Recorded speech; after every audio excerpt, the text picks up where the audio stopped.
It is now my pleasure to introduce our Distinguished College Ceremony Orator, Dr. Gareth Andrews.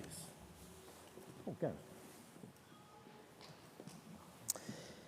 In 2011, Gareth graduated from the University of Sydney with honours before being accepted to the training program at St Vincent's Hospital. After completing his provisional fellowship year at Royal North Shore Hospital, Gareth moved to Cardiff to work in the NHS as a consultant anaesthetist at the University Hospital of Wales. Throughout 2020, Gareth played an integral part in the COVID-19 pandemic response in South Wales, including planning and developing Wales' Dragon's Heart Hospital. Gareth also has a keen interest in expedition medicine and is a fellow of the Explorers Club for his contribution to science and exploration.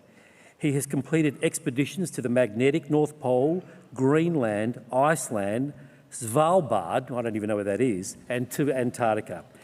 Gareth most recently led the Antarctica 2023 expedition with his teammate, Dr. Richard Stevenson. They completed a full, unsupported South Pole ski expedition of 1,404 kilometres in 66 days, and in doing so, they collected critical climate data in collaboration with the Australian Antarctic Program. As ambassadors for Scouts Australia, Gareth and Richard's epic journey engaged and inspired tens of thousands of young Scouts across Australia and New Zealand to reach for their goals and take positive action in the face of the global climate emergency. Please join me in welcoming Dr. Gareth Andrews. Thank you, Gareth.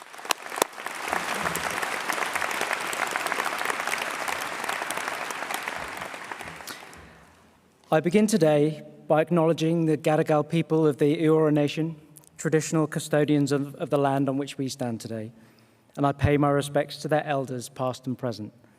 I extend that respect to Aboriginal and Torres Strait Islander peoples here today.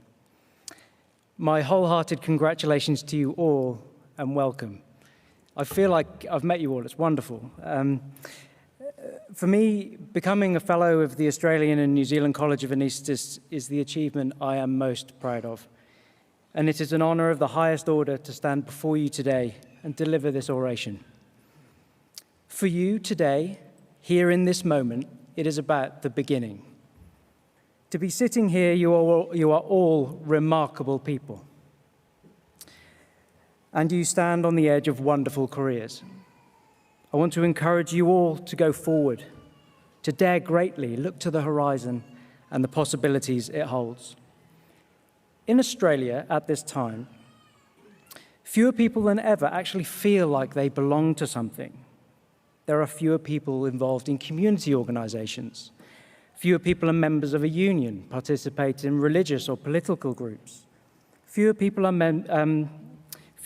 playing organised sport. As a society, our sense of community is waning, and it is becoming less about we and more about me. I want to impress upon you now that you are fellows of a great institution.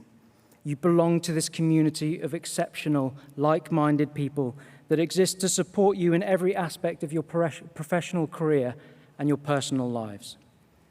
Without the support of this community, I would not have had the opportunities that I've been so lucky to have had over the last few years, and there are a number of people in this room that have helped me very much. I love being an anaesthetist and feel immensely privileged to be able to practice this profession. Alongside this, I've endeavoured to combine my career in medicine with my passion and curiosity for the natural world. Over the last 10 years, I've travelled over 3,000 kilometres through the Arctic and Antarctic, sometimes as expedition doctor, other times in a quest for adventure, driven by the innate curiosity of discovering new places and the secrets they hold. For me, this 10-year journey has led to our attempt to become the first people to cross the Antarctic continent on foot, without support or assistance, a journey of 2,000 kilometres, and to return with scientific data that will advance our knowledge of the world's changing climate, and physiological data that will advance our knowledge of the impact of extreme endurance on the human body.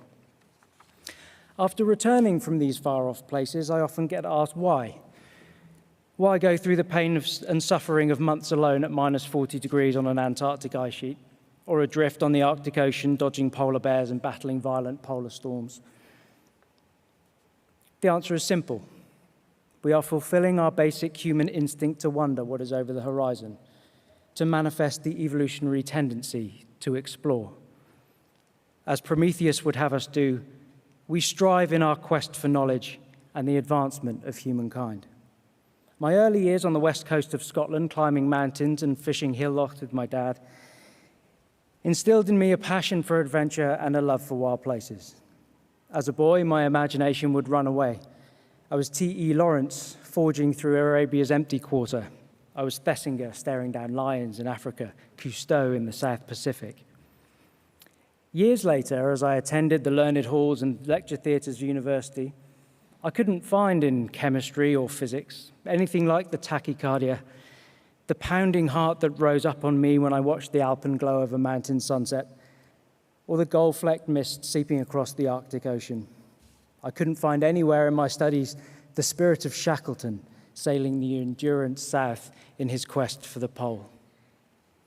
It was here that I decided to combine my medical career with exploration, to use this unique set of skills to open the door to the world's wild places. In my internship year, I had the opportunity to join a team trekking to the magnetic North Pole, a journey of 600 kilometers across the Arctic Ocean. Over a month, we battled polar storms and temperatures in the low minus 40s. We scaled pressure ridges of ice and navigated leads of open water. It is the most remarkable place. The sea ice breathes beneath your feet. It is a living thing. It pulses with energy and danger and intrigue. The Earth's poles are the essence of adventure, wild and untamable, and I knew after my time in the north that I would return. The Danes have a word for this, polarhuller, that describes the way the polar regions keep calling people back. In 2016, after passing my primary examination, I crossed the Greenland ice sheet unsupported. It was here that I first witnessed the real-world impact of our planet's warming climate. Vast lakes and rivers of meltwater so early in the Arctic spring, the ice sheet bereft of its blanket of seasonal snow. This journey came with the realization that we stand in a privileged position to travel through these places and to bring back not just scientific data, but pictures and stories that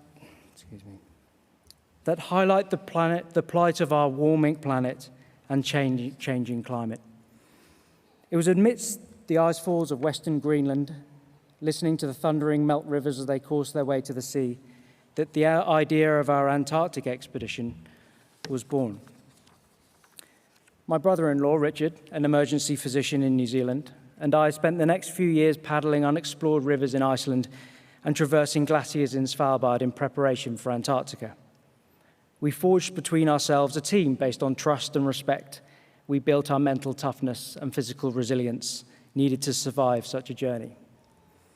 It was this expedition to Antarctica that really saw the skills I've acquired as an anaesthetist complement my experience as an explorer, to allow us to plan and execute a safe and successful expedition.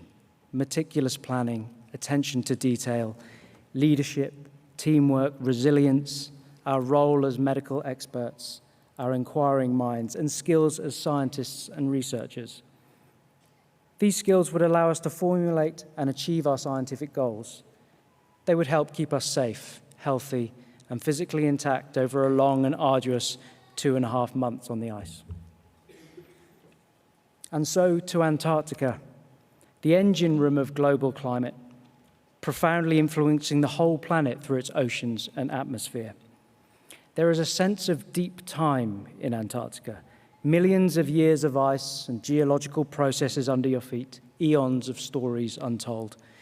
It is the greatest library on Earth, of which we have read only a handful of books. We have unlocked only a fraction of the knowledge which it holds.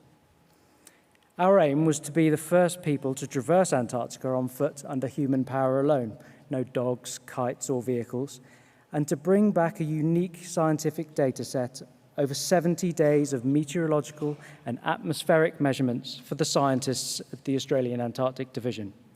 As the great Sir Ernest Shackleton said, superhuman effort is not worth a damn unless it achieves results.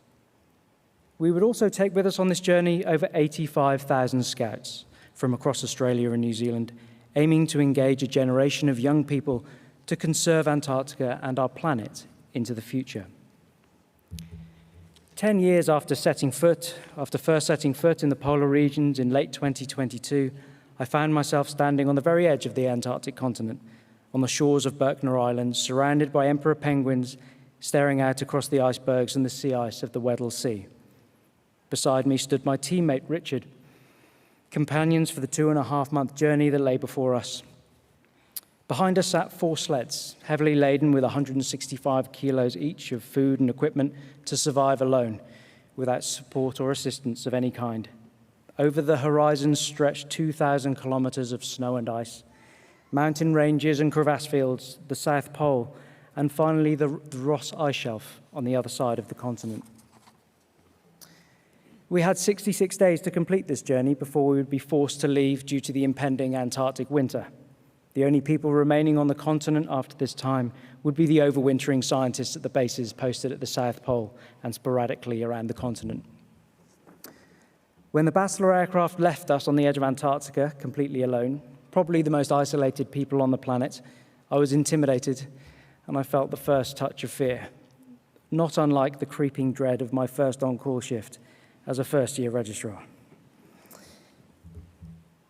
Our days on Berkner Island were filled with blizzards, whiteouts, hurricane-force winds, and cobalt blue skies, the snow-covered expanse racing unhindered to the horizon in all directions. We learned to handle our monstrously heavy sleds. We learned to read the weather, the early warning signs of impending storms. We knew when to worry and when we could sleep soundly in our little red tent. These are also the tools we use every day in our medical world. From Berkner Island, 400 kilometers from the coast now, we descended onto the Ronnie Filchner Ice Shelf and forged our way towards the Pensacola Mountains and the landmass of Antarctica, averaging 24 kilometers a day and 10 hours out on our skis. The Pensacola Mountains form a barrier between the floating ice shelf and the Antarctic plateau. We steered a course for the Wujek Ridge, a steep, heavily crevassed ridge forming the only gateway through the mountains to the plateau beyond. Climbed by only a handful of people previously, we had studied and planned for this moment for years. On approach, the ridge rose like a giant wave. Overhanging seracs ran away to the east. Crevasses lay threateningly across our path. We would need to use all our experience and courage to negotiate it safely. A local artist had painted 4 surfing koalas on my skis, one for each member of my family, a reminder of home, and in these moments, they would remind me of my responsibility to return home in one piece. We scaled the ridge and left the mountains behind us, setting a course for the South Pole. As we ascended to the polar plateau, from sea level, we climbed to 2,800 meters, the height of the South Pole. Temperatures plummeted into the minus 30s and 40s, and the wind grew stronger. So much of these expeditions is about being ready to expect the unexpected. We hit our first sastrugi at 84 degrees south. Huge waves of ice, some over 3 meters tall, carved by violent winds, the legacy of storms of the previous Antarctic winter. We weren't expecting these features for another 200 kilometers at around 86 degrees south, when we would reach the permanent circumpolar sastrugi band. Instead of a flat, snowy plateau, we would have to contend with over 400 kilometers of waves and ridges that would sap our energy, test our resolve, and ultimately slow our progress. We battled through this terrain for weeks on end, pushing as hard as we could every day. On Christmas Day, high on the Antarctic plateau, as we sat listening to the wind hammer our tent, we came to the realization that we would not make it to the Ross Ice Shelf. And in fact, it would take all our physical reserves and mental resilience to make it to the South Pole in our 66-day window.